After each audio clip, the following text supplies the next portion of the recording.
أعوذ بالله السميع العليم من الشيطان الرجيم من همزه ونفخه ونفثه ملك الناس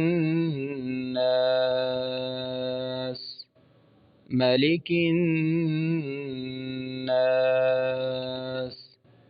ملك الناس انسانوں کے بادشاہ کی۔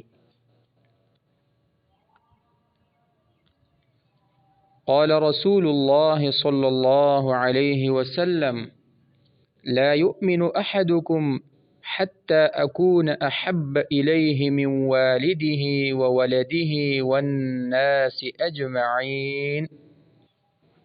قال رسول الله صلى الله عليه وسلم لا يؤمن أحدكم حتى أكون أحب إليه من والده وولده والناس أجمعين.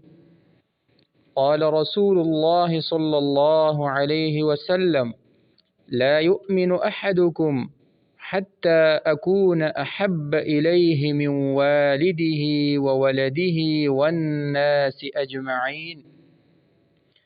رسول اللہ صلی اللہ علیہ وسلم نے فرمایا، تم میں سے کوئی مومن نہیں ہو سکتا یہاں تک کہ میں اسے اس کے والدین و اولاد اور تمام لوگوں سے زیادہ محبوب نہ بن جاؤں۔ صحیح البخاری، حدیث نمبر 15۔